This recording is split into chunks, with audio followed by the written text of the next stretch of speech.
everybody, it's Rose Smith here from AbsoluteSoulSecrets.com. Thanks for joining me for the Savvy Sagittarius September Horoscope. A big month has rolled around again. Yeah, September, there's a lot happening. So we do have Mercury going retrograde from the 10th of the month to the 3rd of October. And that's in Virgo and Libra.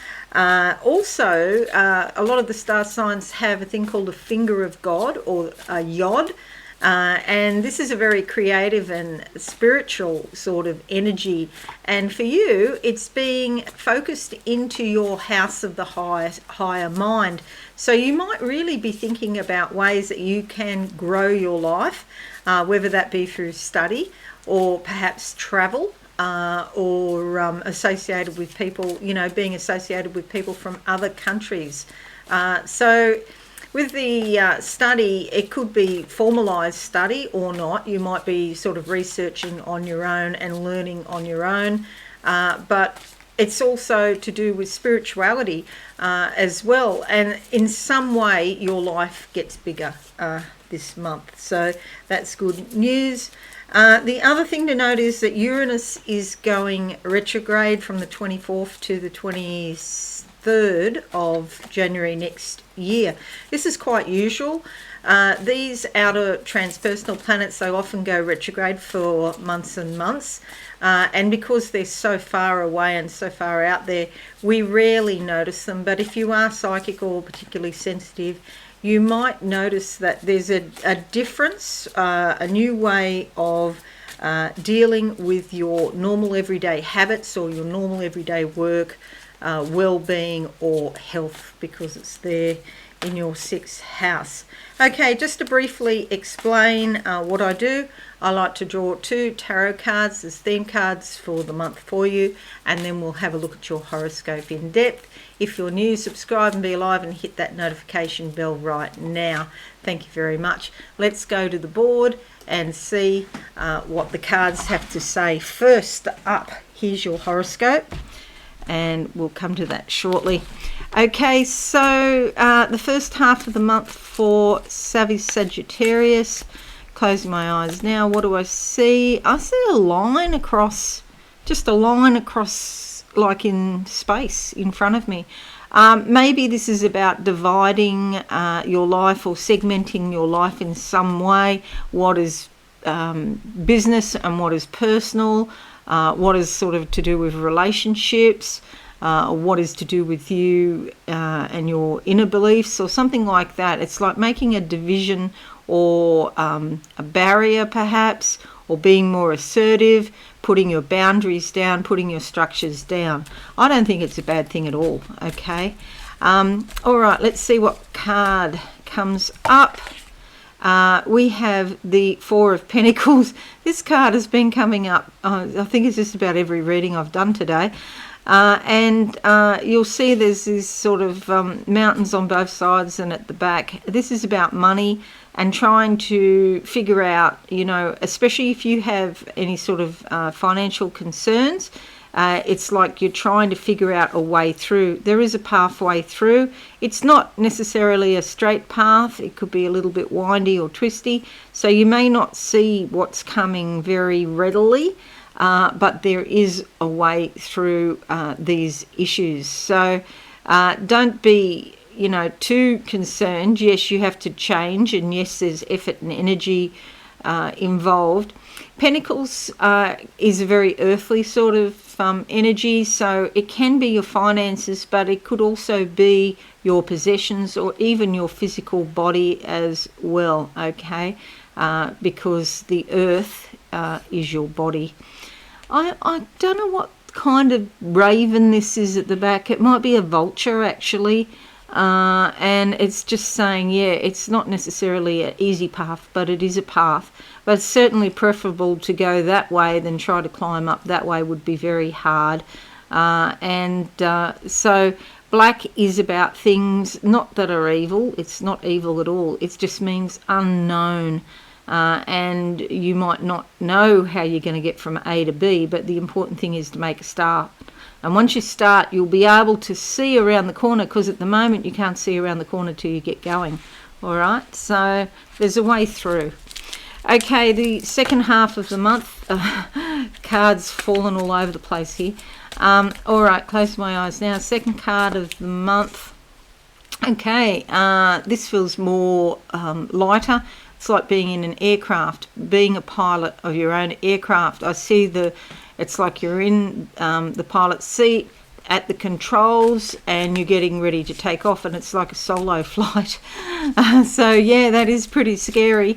I've done that myself. I know that is really scary, your first flight by yourself. And it's like you're becoming in control of your life. So yeah, okay, but it feels light, and you're going to go up to a higher level. And the card that comes out is the King of Wands. Well, this is a fabulous card. This is a very positive, creative force coming into your life. There's a lot of green here, which is opportunity and growth. There's red for action. There's gold here around the solar plexus for success and goal-oriented behavior, really going for it. This baseball bat also denotes some sort of action that needs to be taken. And you see the sunflowers there in the background too. That suggests that the sun, the source of all life, is there, bringing comfort and security, insight and happiness. This could be somebody who's quite honourable, honest, just, very fair sort of person, spiritually aware. And because it's Wands, he brings motivation and inspiration. Now, someone like that could come into your life. He's seated on a wooden throne, so he's very practical and down to earth. He's got his feet on the ground, okay? So he understands the world and how things work in life. He's also got a lot of gold around his throat up here. So he speaks, words of a high vibration. So if you don't meet someone like that, or have someone like that come across your path, then it's important to find this energy for yourself deep down. Your ancestors, somebody there in your ancestral line will have this energy. And you see this lizard at the bottom here. It's about being in touch with your instincts, okay, as well. Okay, it's a very positive card. Alrighty, so let's make this a bit bigger, and then you'll be able to see it more easily. I'm going to put that one there, and we're going to put this one here, like that. And yeah, because it often comes up in the horoscope. Alright, so finger of God, that's this little pattern here, which is two quincunxes, or what's called inconjuncts, joined together by a sextile, and then it comes to a point. That point is called a focal point, and it's pointing at Venus here in your 9th house to really grow your life and make your life bigger in some way. You also have a T-square, which can bring some challenges, Neptune, Uranus and Venus, so growing your life. But here in your normal everyday sort of life, there could be some unexpected things that happen. It doesn't indicate whether they're positive or negative, or what they are, but Uranus is like a bolt of lightning out of the blue. You could win lotto, or maybe not, or you could just as easy lose your ticket. So yeah, with Neptune here in your 4th house, there's probably, and it's in Pisces, so more so it is a very spiritual influence around the home and family, and with the full moon there's a bit of a turbulence, or some sort of, maybe somebody in your family doesn't believe and you do, and so yeah, there could be some sort of fallout or argument about that, so just be cautious there. But basically it's pretty, there's some very beneficial things happening this month, despite some of these little hiccups. Now let's have a look at your horoscope. From the 30th to the 2nd of September, Mars sextiles your ruler Jupiter. This is fabulous for you because new opportunities come, doors open to you. and you'll get a lot of personal and professional growth. And when I say professional, you may not be working, but maybe you decide that you want to work and get a job or something like that.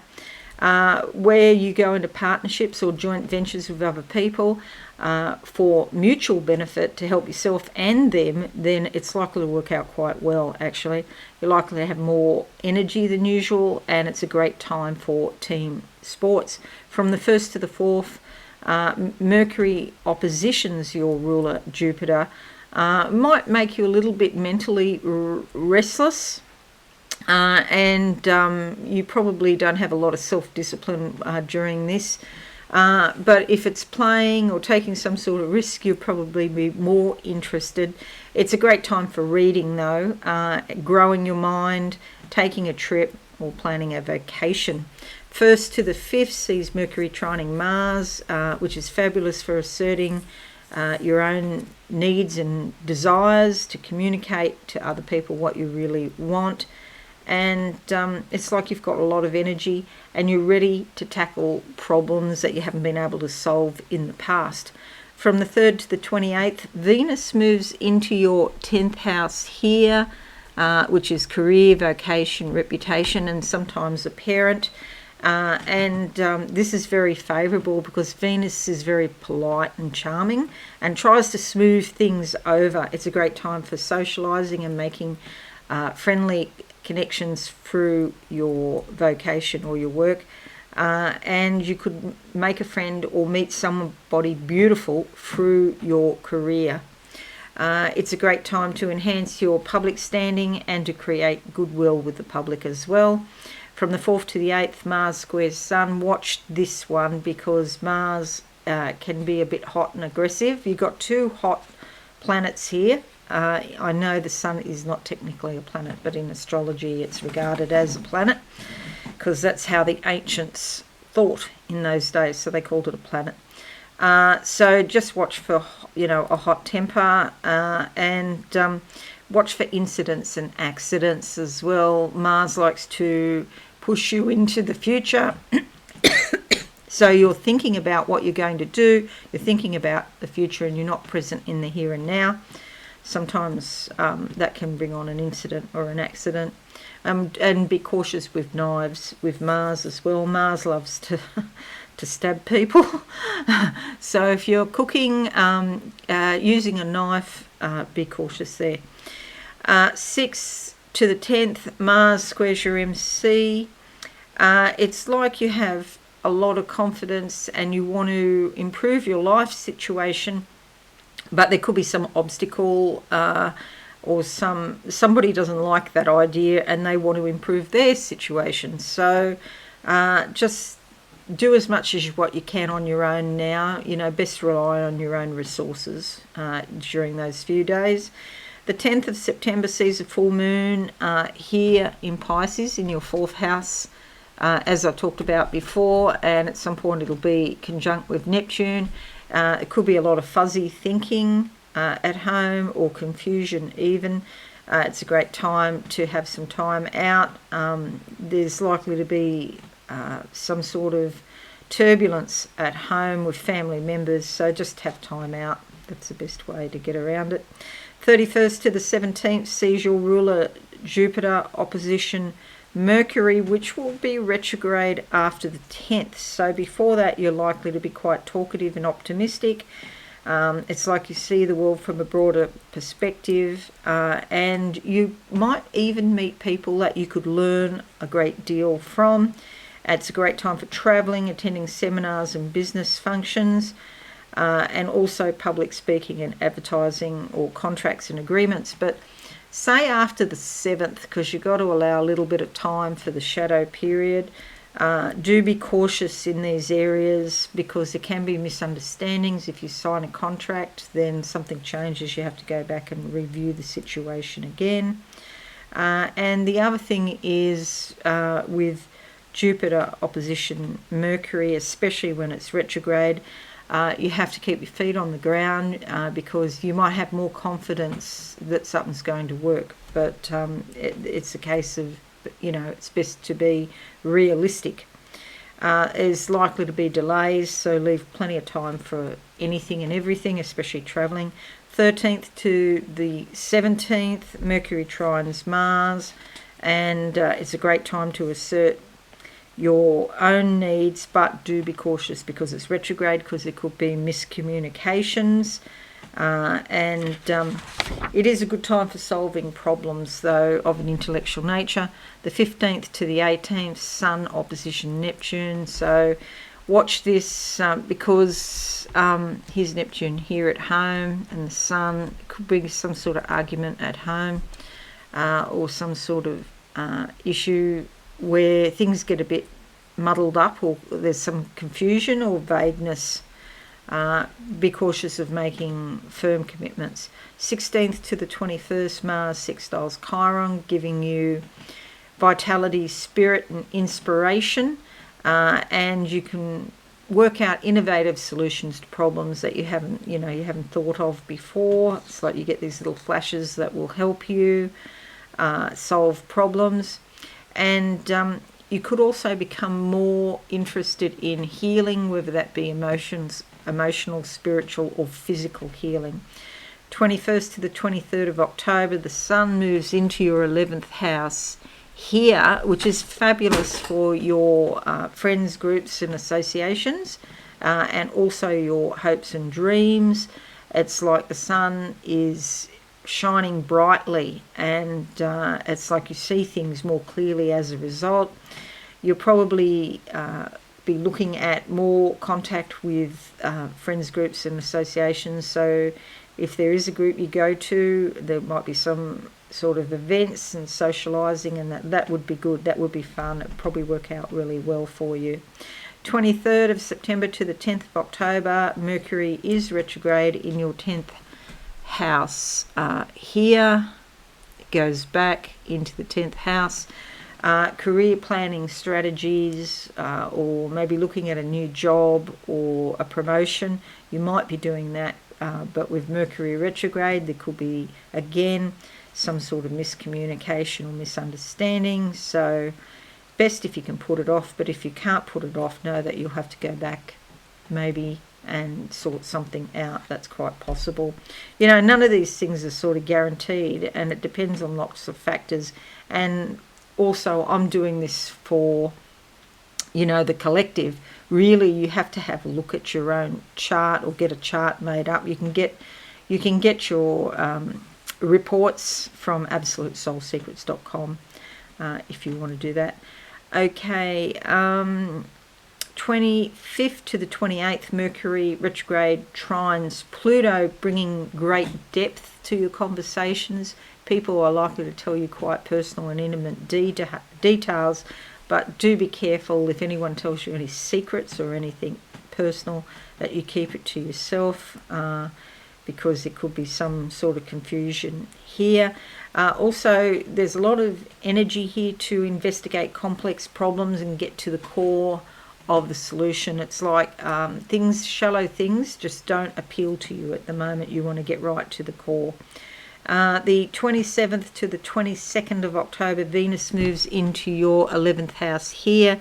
This is fabulous for meeting new people, socialising, going out to some sort of group. You're likely to have a very kind of friendly attitude. These gatherings will go quite well. Parties, gala events, and going to anything where you're singing or there's music probably work out wonderful.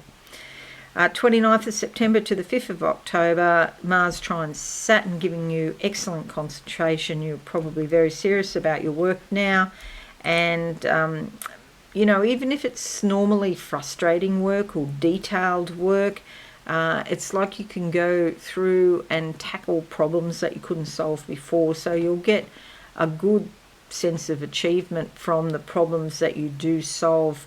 And it's because you've got more patience than usual, and you've got the ability to do painstaking work. Your self-control and self-discipline are amplified now. And 25th of September sees a new moon in Libra, also in your 11th house. I haven't written it in, which is a shame. So with the new moon here, there's new beginnings. you could meet new people or go to a new group or start a new project with a group, okay? So that probably works out pretty well. And just one more that we've all had to deal with over the last few years, Saturn squaring Uranus from the 12th to the 1st of December. This is a bit of a wet blanket for people. It's, like you may be enthusiastic about something, but there's all limitations or restrictions during this time period. So you have this wet blanket thrown over your enthusiasm and over the project. It's just a matter of being patient. It's not going to last forever. It's probably hard to start new things under this influence, because I always think when you start something new, the foundation is really important. And if you start on something that is like with a faulty foundation, or it's not going well, then it's harder to, make up for those shortcomings. Yeah, so it's like with this, sometimes Saturn wants things to go so slow or stay the same, stay in the past. And then there's this challenge with Uranus, which is more future-oriented, innovative. It wants to get cracking, go down a road at a cracking pace, and they're just sort of fundamentally opposite. But eventually there'll be a balance between the two, and you can find that. So take a deep breath, be patient. It's not going to be forever. Alrighty, so that's it. That's your horoscope. I hope it's useful for you. Thanks so much for watching, and if you are new, subscribe and be alive and hit that notification bell right now. Have a wonderful month, I'm sure you will, and I'll see you all again soon. Thanks and bye for now. Thanks so much for watching. Please visit my website absolutesoulsecrets.com for all things spiritual. Have a lovely day.